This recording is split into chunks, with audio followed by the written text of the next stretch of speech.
তো ইরান ও যুক্তরাষ্ট্রের মধ্যে চলমান যুদ্ধের কারণ, প্রভাব ও বাংলাদেশের উপর প্রভাব নিয়ে একটু আলোচনা করব। কারণ যদি আমি বলতে চাই, তাহলে মূল কারণ হবে ইরানের নিউক্লিয়ার প্রোগ্রাম। আমরা জানি যে 2015 সালে joint comprehensive plan of action JCPOA চুক্তিটা সংঘটিত হয়েছিল। তবে 2018 সালে ডোনাল্ড ট্রাম্প তা থেকে বের হয়ে যায় এবং এরপরের থেকে ইরানের নিউক্লিয়ার অগ্রযাত্রার ক্ষেত্রে IAEA ইন্টারন্যাশনাল অ্যাটমিক যে প্রতিষ্ঠানটি আছে সেটি বারবার সতর্ক করছে যে ইরান মাত্রাতিরিক্তভাবে ইউরেনিয়াম সমৃদ্ধ করে চলেছে। কথা ছিল যে ইউরেনিয়াম সংরক্ষণ করবে তারা 3.57% ক্ষেত্রে, কিন্তু দেখা যাচ্ছে যে তারা প্রায় IAEA বলছে যে তারা 60% অর্থাৎ নিউক্লিয়ার বোমা বানানোর মতন সক্ষমতা অর্জন করে ফেলেছে। যদিও তাদের সাবেক প্রধান ধর্মীয় নেতা আয়াতুল্লাহ খামেনি বলে ফতোয়া জারি করেছিলেন নিউক্লিয়ার শক্তির বিপক্ষে, কারণ ইসলামে মরণাস্ত্র হারাম এই ভিত্তিতে। পরবর্তীতে 2025 সালে গত বছর ইরান এর উপরে হামলা চালায় যুক্তরাষ্ট্র ইসরায়েল। 12 দিনের যুদ্ধ হয় এবং তাদের যে বোমারু বিমান, আমেরিকার বিখ্যাত বোমারু বিমান, সেটা কয়েক মনের বোমা ফেলে, যার ফলে তারা বলে যে নাতাঞ্জ এবং ফোর্দোতে যে নিউক্লিয়ার ঘাঁটিগুলো ছিল এটা পুরোপুরি বিধ্বস্ত হয়ে গেছে। পরবর্তীতে 2026 সালে হঠাৎ করেই ইরান ও যুক্তরাষ্ট্রের মধ্যে কথা হচ্ছিল। আপনারা জানেন যে কথা হচ্ছিল যে ইরান শর্ত মানবে এবং যুক্তরাষ্ট্র সেটা কমপ্লাই করবে, কিন্তু হঠাৎ করেই যুক্তরাষ্ট্র হামলা চালিয়ে বসে ইরানের উপরে এবং ইসরায়েলও তার সাথে সঙ্গ দেয়।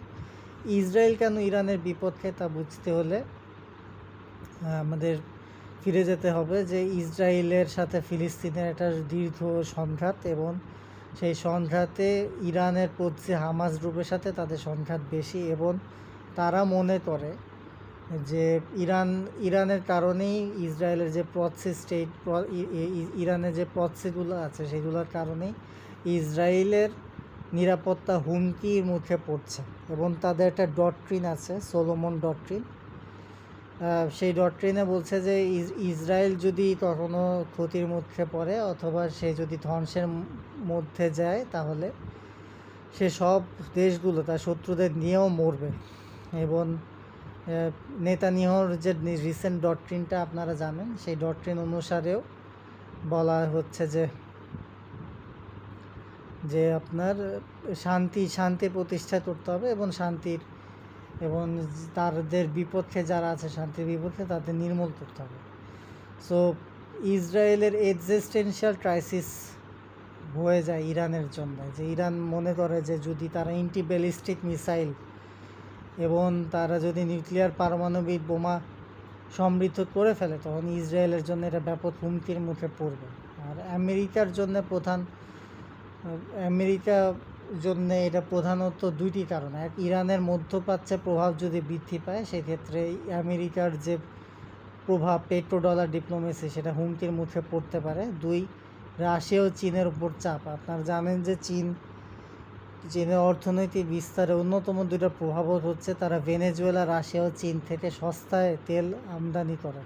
খুবই সস্তায় তেল আমদানি করে, এবং তাদের এই প্রভাবগুলো নির্মূল করার জন্য যুক্তরাষ্ট্র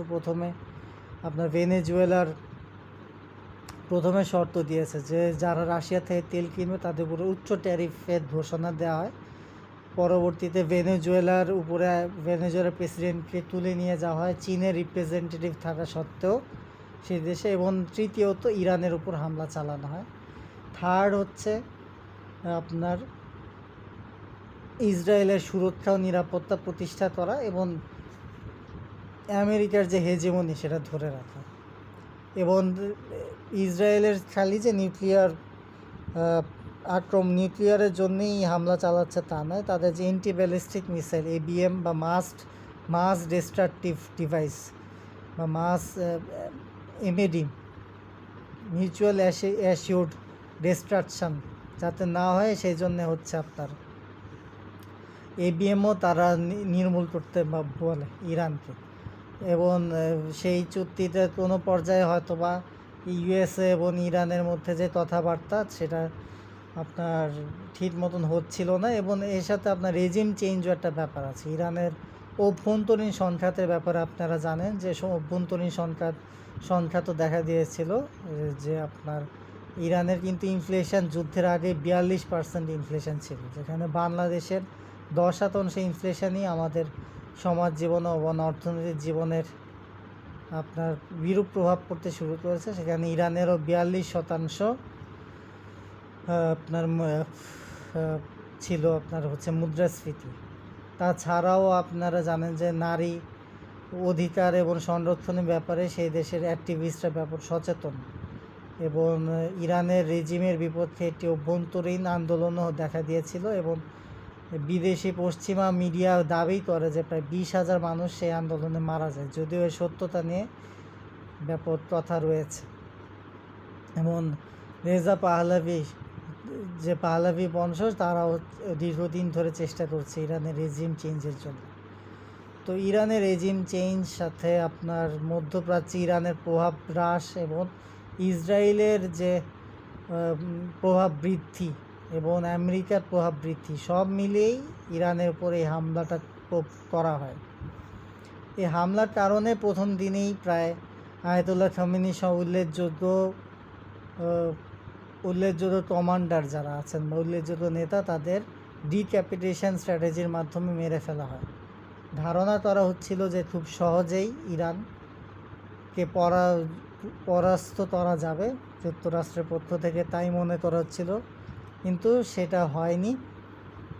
ইরান তার অ্যাসিমেট্রিক ওয়ারফেয়ারের মাধ্যমে, অর্থাৎ প্রক্সি স্টেটগুলো এবং ডিরেক্ট আমেরিকার সাথে কনফ্লিক্টে না যে তার যে মিত্র রাষ্ট্রগুলো, আপনারা জানেন যে সৌদি আরব, ইউএইর তেল ও গ্যাস খাতগুলোতে হামলা চালায়, এবং এর ফলে পুরো মধ্যপ্রাচ্য থেকে শুরু করে পুরো পৃথিবীতে তেল সংকট দেখা যায়। এবং হরমুজ প্রণালী বা হরমুজ স্ট্রেইট অফ হরমুজ তারা বন্ধ করে দেয়।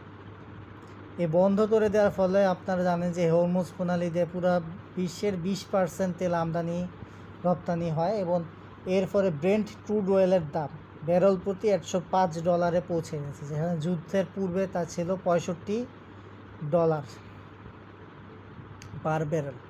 সো এই যে আপনার তেলের তীব্র ক্রাইসিস দেখা দিচ্ছে, সাথে পরিবেশের উপরে হুমকি আসছে, মানবাধিকার সংকট দেখা দিচ্ছে, শরণার্থী সংকট বৃদ্ধি পেতে পারে, শরণার্থী সংকট বৃদ্ধি পেতে আপনার আর্থসামাজিক চাপ বাড়বে, টেকসই উন্নয়ন বাধাগ্রস্ত হবে, যুদ্ধ পরিস্থিতি বাড়তে থাকলে অশান্ত হতে থাকবে পৃথিবী। সব মিলিয়েই পুরো বিশ্ব ব্যবস্থায় একটি নয়া বিশ্ব ব্যবস্থার দিকেও মোড় নিতে পারে।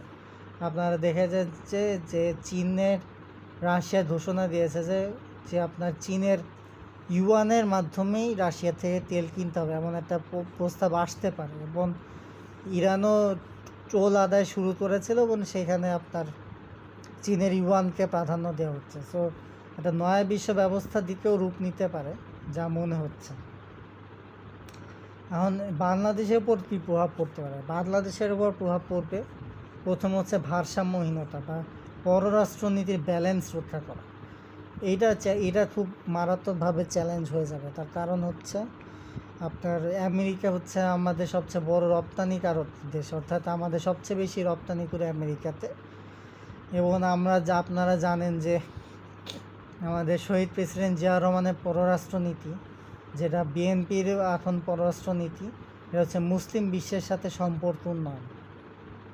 এবং ইরানের সাথে সম্পর্ক উন্নয়ন ততটা হবে, এবং যুক্তরাষ্ট্রের সাথে সম্পর্ক ততটা হবে, এবং ভারতের সাথেও দেখা যাচ্ছে যে এই বিষয়টি চ্যালেঞ্জের মুখেও হতে পারে। তার কারণ ভারতের সাথে আমাদের সম্পর্ক খারাপ হলেও এখন তেলের জন্য আবার ভারতের সাথে সম্পর্ক রাখতে হচ্ছে।